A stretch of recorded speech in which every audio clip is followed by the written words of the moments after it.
It's Wes Wednesdays. We'll evaluate Miles Bridges later on, and we'll start with his takes from All-Star Weekend, how great LaMelo Ball was, and also kind of look ahead at the final 22 games of the season. That's all today on the Locked On Hornets podcast. You are Locked On Hornets, your daily Charlotte Hornets podcast, part of the Locked On Podcast Network, your team every day. In a minute, cuz we live.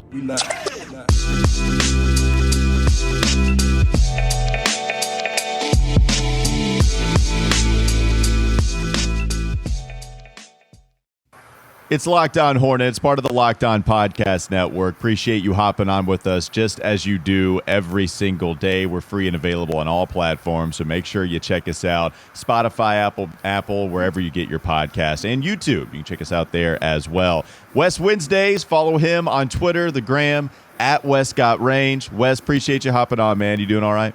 What's going on, baby? Back All-Star Weekend in the books. Yeah. So now we got the second half of the season, I guess, in a way, sort of, kind of. Right. But we got to make these playoffs. Well, I mean, before we start to do the eval thing with Miles Bridges, I wanted to get your overall takes from All-Star Weekend as well as look at the final 22 games, man. But we've been praising LaMelo, what he's been doing, what he did this All-Star Weekend. It was a lot of fun to see a Hornets representative feel like he belonged there. And I was asked this yesterday, is this going to be the start of him just being a perennial all-star, be in the game every single season? He's got the foundation, just his second season in the league, Wes. It feels like this is going to be something you can get used to as his career goes on. Yeah, I agree. I mean, as I've always said, not only part of his allure is his intangibles on top of the tangible fact that he can play basketball. I mean, he averages around close to a triple-double when you're talking about around 19, 8, and 8, around that neighborhood. So he gets it done on the court. He can explode for 30 points at any time, but he's also one of the most exciting players in the league. He's always making the Bleacher Report or whatever platform you want to speak of for the highlights that he makes. His social following is crazy. That Ball brand is huge, and I think you could argue he's the biggest reason why it still is what it is today. So, I think with everything you talk about, he's starting to be a guy that other arenas, people come to see him. So, I think this is just the beginning for LaMelo LaFrance. You know what? What's funny is that's something we haven't talked a whole lot about is the brand and how it started. Because like LeVar comes out here boisterous as hell, right? Like going up for his son, for his kids all together. But it was Lonzo at UCLA. He was the fun passer. He was awesome with the Bruins and had the funky shot, but it was working for him from the perimeter. And since then, he's probably had to reinvent his game a little bit really early in his career. But a good player. Like Lonzo's awesome. And I remember when the Charlotte Hornets were kind of rumored to, hey, is there any way that maybe they could go pick up Alonzo and pair him with LaMelo? And people would kind of push that away to say you're only doing that because they're brothers.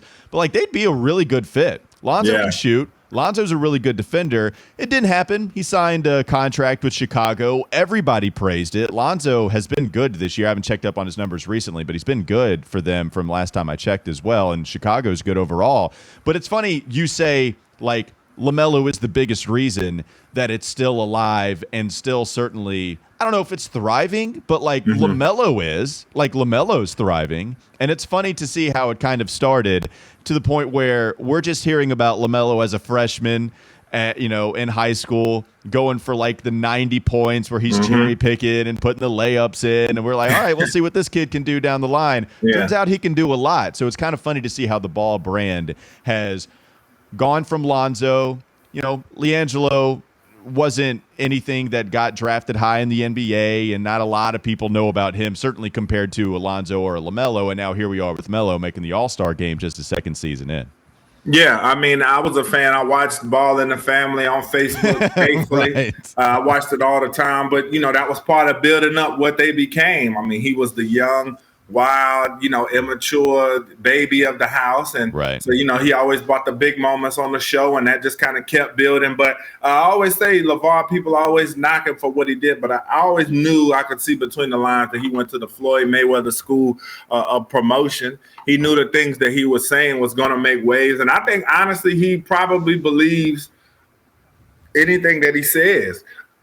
Because to be frank, he's been right about a lot of things that he said, even if people didn't necessarily want to hear it at the time. Like, yeah, did he put a bullseye on his kids' back? Yeah, but he's always said, he's told them, hey, pressure is not playing basketball. Pressure is coming home, not having enough money to take care of your family and stuff like that. So he's always treated his kids that way and looked at, basketball, hey, it's promotion and it's getting you guys out there. But I definitely feel like if it were not for him and the things that he said and did, he knew what he was doing, and he made those kids, it gave them an extra oomph with that ball name. Well, doesn't it feel like LaMelo just embraces that kind of limelight so much more than Lonzo does? Yes. And I think that's the difference too. It just goes to show you, like, you ain't got to be like your brother, I mean, you don't. Lonzo was somebody that never seemed to fully embrace it.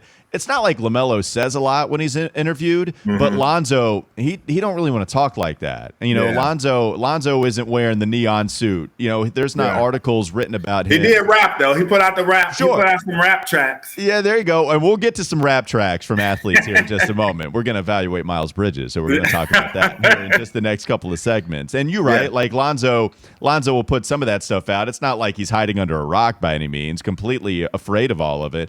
But LaMelo embraces it in a way that Lonzo didn't seem to, at least vocally, like at least. And part of that is being the first, maybe. Like, LaMelo got a little used to it. Lonzo didn't have that older brother where his dad was singing his praises and talking about how he can beat Michael Jordan one-on-one when Lonzo was about to get drafted in the NBA. Yeah. Like, LaMelo, so young and kind of even had to get used to it because that was Pops. Like, that's just how he is, and that's how he grew up. And so it's just a little bit different dynamic at different times when we knew the Ball family. Yeah, you could see it again. Like I said, watching the show, what you see is what you get from all of them. LaMelo isn't that much different than how he was then. He's matured a great deal, but he's still the one that's the most outgoing as far as just, and liking to be a little bit flashy. But Lonzo has always been just a even Steven kind of guy, and LiAngelo was much the same as well. Both of those guys just kind of go with the flow. Their dad says stuff. They're like, hey, that's dad being dad. What can we do about it? And the thing they always say about their dad is he's always been that way. Right. And so he hasn't changed and they haven't changed. So I think with Melo, he just grew up more because he was kind of forced to. And I think the show really showed a lot of the growing pains that he went through because he didn't, there were times where he really regretted not being back in California playing high school basketball with his friends instead of doing the overseas thing and doing and he liked when they went back and did the JBA thing, but he had a lot of growing pains as far as just different things and as a player. And you saw him, he came of age in front of us, if you check that out. So I thought that I knew once it was time for him to get drafted, I could see there was a difference with him too, because he kind of took that personality of his brothers where he was kind of even keel. You saw him doing media interviews and he was just very mature, man. So, you like what you see. Hopefully he'll develop more as an interviewer as his career goes on. Cause now you don't really get much from him. You don't get much from him at all. He doesn't often get much. He needs some funny quotes every now and again. But that's the weird thing about, like, he's kind of hard to evaluate there too, because it's not like he's boring. He just, it's kind of calculated in the way that he doesn't want to give you a whole lot. Like he knows what he's doing up there. It's not that he can't, and you can get some funny quotes. Like, he'll joke around with you, like he'll clown. He is engaging to some degree. It's a weird dynamic, and only weird in the sense that it's rare. Like, maybe rare is the better word, because you just don't get the small comments from him and not very long-winded answers, but also, like, he is kind of engaging. It's different, and nobody else is kind of like that. Puma would thank you for saying the rare thing, because that's what's on the bottom of his shoe. We're company men here, man. Yeah, we got to look out for the I think, though, to your point, even though for media sometimes they can be frustrating for us because you do want to hear more, you do want to get to know him more, but it does kind of differentiate him in like a Marshawn Lynch kind of way. Marshawn Lynch has made lots of money off of the fact that he didn't want to talk to the media because he has lots of commercials and stuff that are centered around how he was with the media. And I think with LaMelo, that does kind of make him different because he's not the kid that's coming in that I've watched Kobe Bryant and Michael Jordan interview all my life, and I'm going to be this super polished kid that's going to give you hardcore basketball answers. So he is different in that regard, and I think it does add to his brand of him being a different type of player, and then, with the way that he plays on the court, man. But it was great seeing him in all facets this weekend. My son and I, we watched the Rising Stars thing. We hate that his team didn't advance. And then, getting to see him in the All-Star game and him getting in there holding his own, that was great too. Like you said, to see that Hornets representation. He got a nice ovation from the crowd, so that kind of shows you that they know who he is and what his brand is about. So, yeah, he's on his way. Yeah, he is on his way. I have to ask you this before we move on and talk more about Miles Bridges, LaMelo's best friend on the team and the player that he has a real crazy nice chemistry with on the court. Did you ever, get the Big Baller Brand shoes, or did you think about doing it when they were listing them for like $500 a pop? And if you had big feet, Wes, what do you wear, like 14s? Is that what you said? I can go either way. I can do 13s or 14s. Okay, so that's a big deal. And you know that, right? Like huge, 13s. Huge. I wear 15s, and the way I go shoe shopping is I have to go to like an Encore or department or something like that, and then go down the aisle, just kind of look my way, try to figure out, okay, 15s, do I like the shoes? I don't get to see, I like those shoes, and then go get 15s. I have to see, bam, 15 in your face. Do I like the shoes? Nope, and then just walk on by. And online, it's tough too, but either way, did you get the Big Baller Brand shoes or think about it? I did not. When I saw them come out, I mean, it was, it was unlike anything I'd ever seen before. I thought it was dope, though. I liked what they were trying to do for sure. Did I get them? No, they were a little too expensive for my blood at that time. They were a lot. And then, I wasn't a huge fan of how they looked. I thought a couple of pairs I thought LiAngelo kind of had the best shoe out of all of them as far as the silhouette. I thought his was pretty dope. And then Melo's weren't bad, but I was gifted a Big Baller Brand sweatshirt. So I do have a sweatshirt. Yeah, sure. You've had that for a while. I think I have seen you in that, maybe. Yeah. I've had that Big Baller Brand sweatshirt. So okay. I did have that. I thought you did wear that in the studio one day. Yeah. We'll transition to Melo's best friend on the team, rapper extraordinaire, MB breakout player. That's such a good. I love the name though. Let's get to that is dope. You gotta see the cover too. It definitely fits. We're going to talk about it. We're going to talk about his basketball career. We're going to talk about his rap career as he continues to put out some music. Does Miles Bridges? Real quickly, let's talk about PrizePicks, another appreciated sponsor here on the Locked On Hornets podcast. PrizePicks is something that NBA fans can look forward to, especially if you're looking at a daily fantasy option for the NBA. You need to try the award-winning app PrizePicks. It's a daily fantasy app made easy. I love it. I know you will too. It's easy to use. You pick 2 to 5 players and over-under on their projections. You can win up to 10 times on any entry, and it's just you versus the projected numbers. Entries can be made in 60 seconds or less. It's that easy. PrizePicks is safe, and it offers fast withdrawals. You can use the award-winning app on both the App Store and Google Play. So what you can do is, for a limited time, you can go to PrizePicks because they have an exclusive no-brainer of an offer for all of our users. Users get $50 for free if a player in your first PrizePicks entry scores a single point, but you must use code NBA. That's right. This is an exclusive offer available to Locked On fans. So sign up today and use code NBA, $50 for free if a player in your first PrizePicks entry scores a single point. Awesome. Thanks again to PrizePicks. We'll talk about Miles Bridges coming up next on the Locked On Hornets podcast. Is Locked On Hornets. LaMelo had an awesome dunk last night where he kind of goes to the right shoulder, comes back to the left, finishes, and does the head thing, got on you. He loves doing that, right? He's a high-low celebrator. He's going to put it on his head when he dunks on you, and then he's going to tell you how short you are when he scores in the post against you. It's time for more of the Locked On Hornets podcast. Let's get to the Miles rap career first because he came out with something else. And I guess this is what he does with his free time because this is what he's going to do during the offseason. He's going to drop a music video. He did 2 years ago where he's holding out the mask like cards and like money, more so like cash, not like cards. It shows where my mind is. He's holding it like cash. And then the next one, he comes out with Terry Rozier. Terry Rozier drops some bars.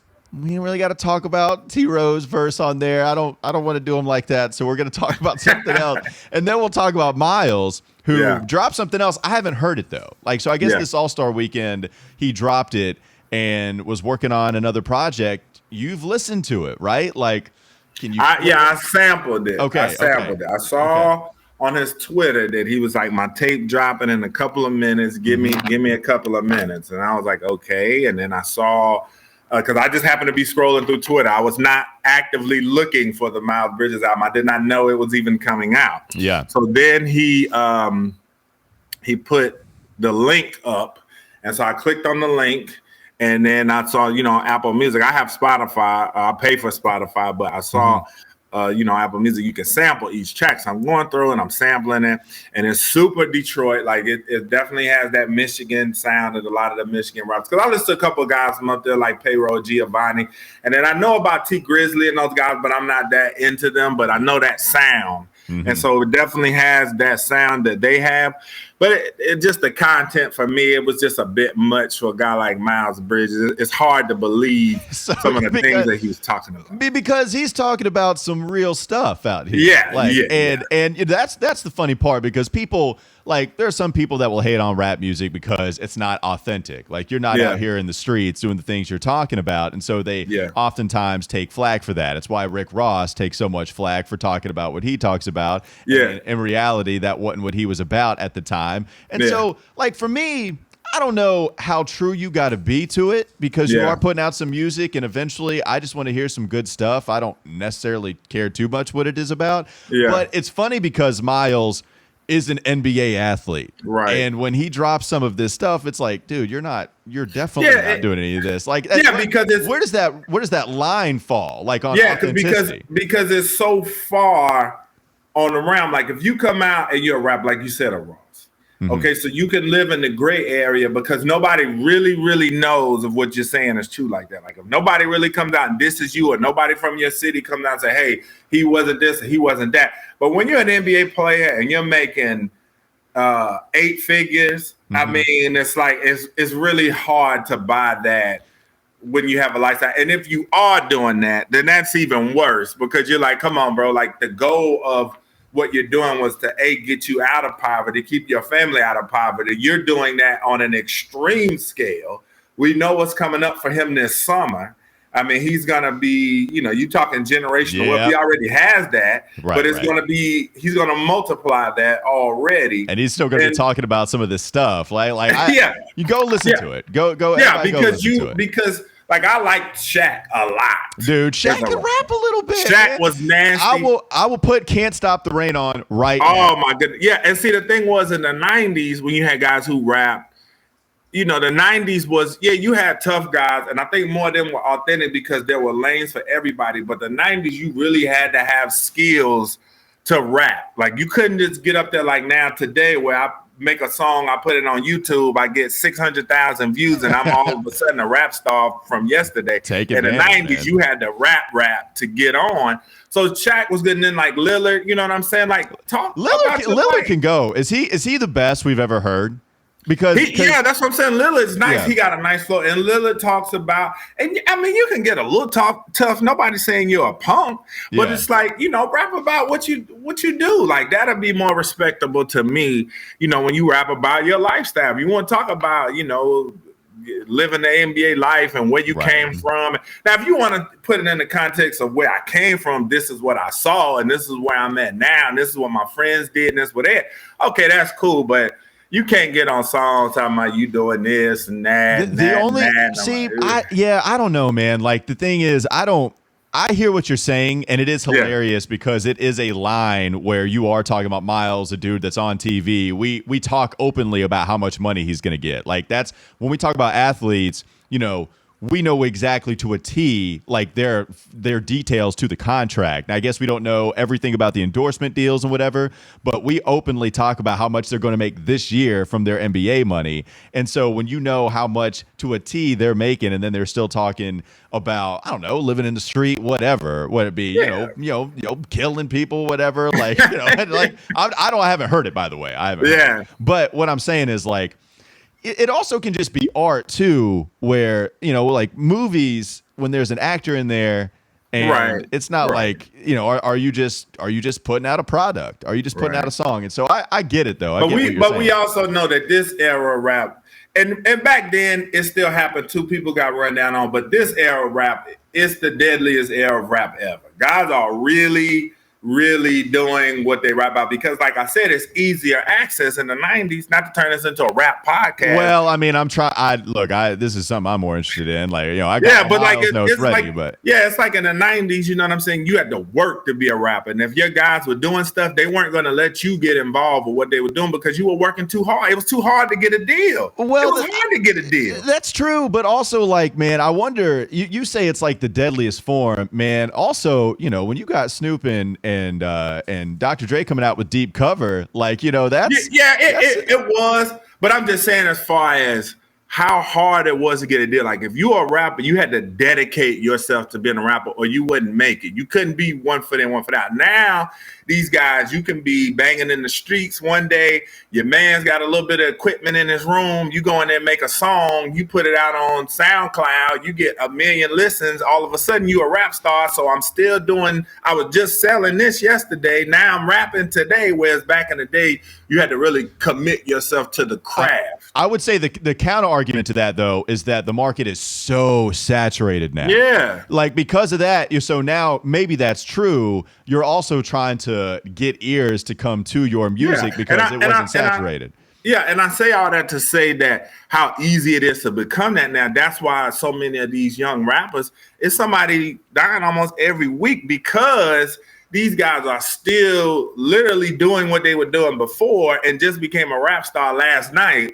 And they still doing stuff in the streets and stuff is happening. So anyway, but Miles, he, you do what you do, but I just think he needs to, that MB Vandross, he needs to cool out a little bit on that content. I will say that first video he put out, I dug it. Like the first music video he put out, I was like, okay. Like I still think that was way better than the one he put out with Terry Rozier. Like even Miles' verse, you take Terry out. I think the first one he dropped where he's holding the face mask, I thought it was way better than that next I'm shocked LaMelo doesn't rap because I know Lonzo does, but he's never jumped on a song with Lonzo. Yeah, well, so you had Terry to hop on there. Dwayne Bacon. Dwayne and Miles were releasing them when Dwayne. Yeah. My boy was telling me about that because even Lonzo's raps are very flossy, young guy life. He's talking about how he lives and just that young boy life, that young rich dude life. You know what I'm saying? But yeah, it's just some guys.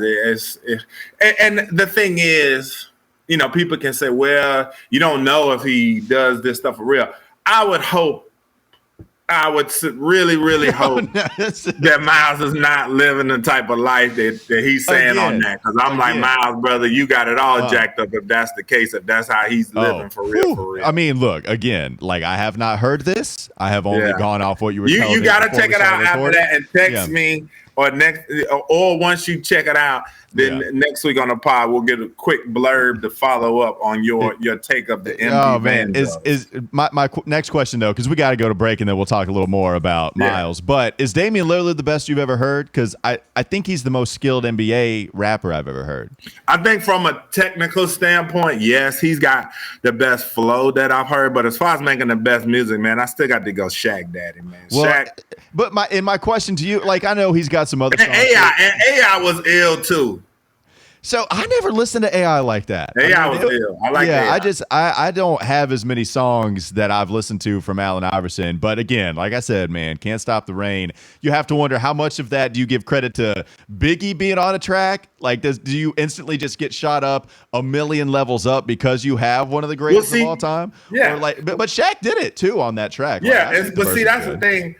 That was one great song, but I liked a lot of his joints. Like when he went to LA and did the joint with DJ Quick, I love that song. That's the thing. Like Shaq had some dudes he was rapping. Yeah, he had features. But then like his solo tracks, I Know I Got Skills. I remember, I never forget my mom bought me that tape from Walmart. And when she gave it to me, I said, Shaq is rapping? Mm-hmm. And then I listened to it, but the Fushnikins feature, I Know I Got Skills, the shoot pass slam, the biological didn't bother, the outstanding. These were all tracks with Shaq on his own. You are a Shaq. You are a That's what I'm saying. The outstanding, that was Shaq on his own. But then you start talking about no hooks with RZA and Method Man. What? Oh my God. Shaq got bangers. Look, Shaq can rap. No doubt you are not going to get an argument from me. I didn't realize I was talking to the Shaq fan of I bought Shaq greatest hits. Yeah. Shaq got bangers, man. Go listen to that outstanding. I will. I will listen to that. I'll listen to Miles, and we'll talk about Miles, the basketball player, here in just a second. NBA Rap Podcast. Absolutely. Thank you for making Locked On Hornets your first listen. For your next listen, check out Miles Bridges, but also check out the Locked On Now podcast. Nightly recaps of every NBA game with analysis from local experts. It's free and available wherever you get your podcasts. Also, check out Bet Online. Football might be over, but basketball's full steam ahead for both pro and college hoops. From the latest odds, total player performance props, to where the next fired coach is going to land, betonline.net is the number one spot for all your sports betting needs. BetOnline, where the game starts. Go there, check it out again. BetOnline, it is where the game starts. All right, let's talk about Miles Bridges for real on the court. Coming up next, Locked On Hornets podcast. Is Locked On Hornets. You know, you give them the pink to let them know you have a little bit of a softer side, but you give them the black to let them know it's still real out here. Don't I just got to let you know it's still real. It's time for more of the Locked On Hornets podcast.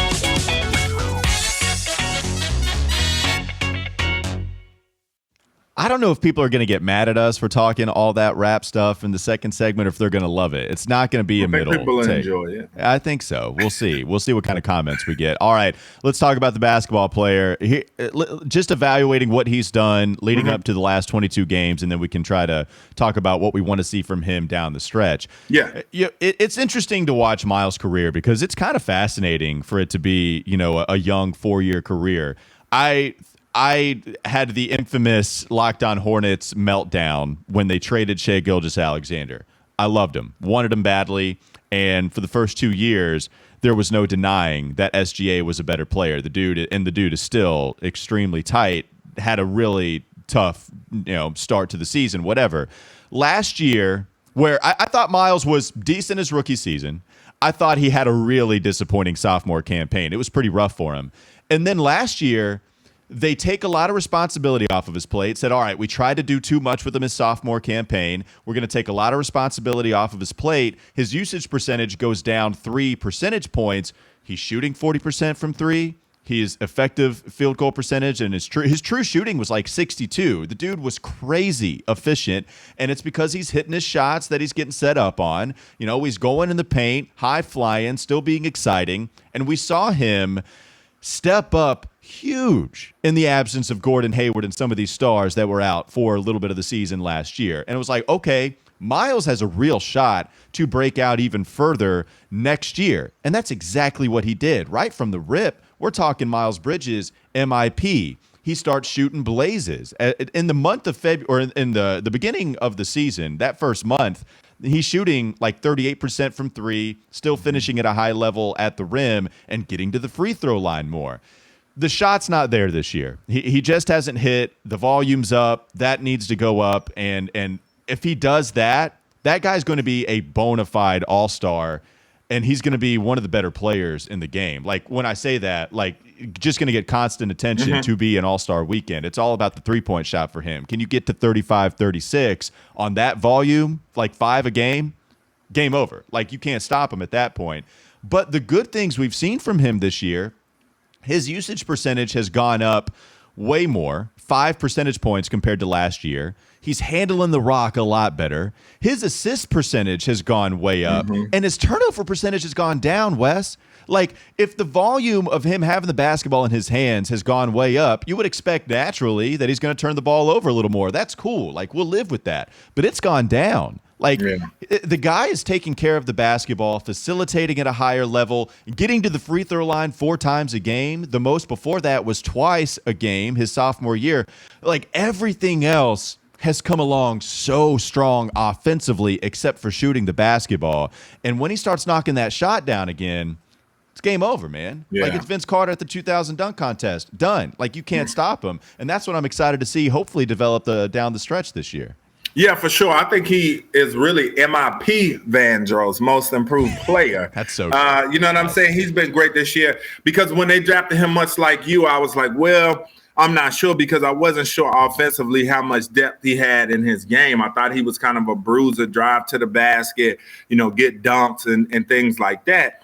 And not going to be able to shoot that well. Mm-hmm. And so last year was when I really started to take notice of him and say, hey, he is really turning into a player. And I think it's a testament to how hard he works as a player. And so he improved this year almost, I believe, 6 or 7 points per game. It's a really big improvement over that. And then he's one of the league leaders in points in the paint per game. And the thing I love about Miles, too, is he is really coming to his own to where he feels really comfortable with the basketball. He's very aggressive. Every time he gets the ball, he's looking to make something happen. And I feel like that's been one of the biggest drawbacks to the Hornets shooting woes was that when they were a top 3 team in the league shooting threes, Miles was a part of that, hitting his occasional 2 to 3 threes and really spreading the court for the Hornets. But now, with their woes, it's like, even you could see the frustration on his face sometimes when he misses a 3. The head goes down.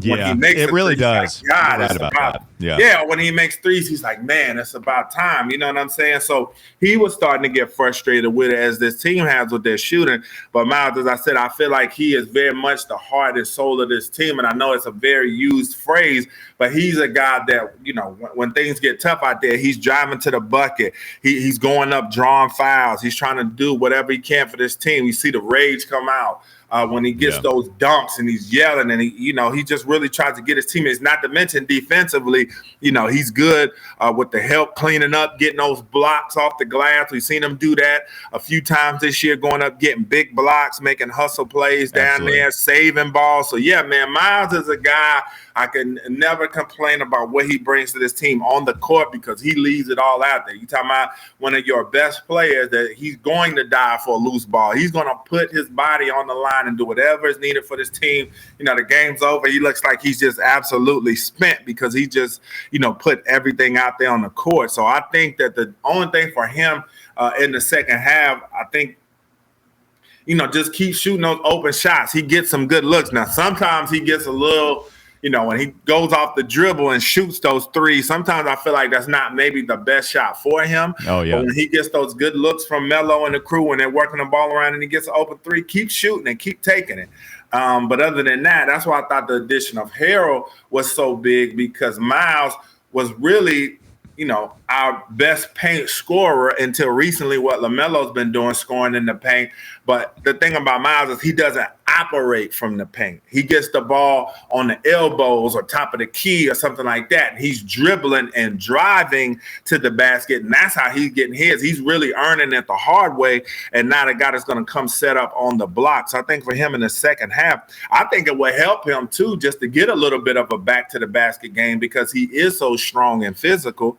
I think that will help him. But the main thing is just keep shooting those open threes when you get them. They'll fall, and just keep playing as hard as he's been playing. I have no complaints about him. Yeah, I mean, offensively, it's all about the shot falling for him. And I think even if you look even a little more specifically perimeter-wise, right? So the lowest percentage he's ever shot from the corner has been 37.7%. That was his second year in the league. And last year, he shot 44% from the corners, the easiest 3 that you hear people talk about. Like 44% from the corners, that's money. That's lights out. This year, he's shooting 31% from 3, and he's taking 25% of his threes from the corner. So you talk about that's huge, right? Like if you even get back to just something close to 38, which I don't know, you can't do that with only 22 games, but if you can start to build upon that, that's the thing that's why I believe, right, in Miles' shot down the line. Can you just get back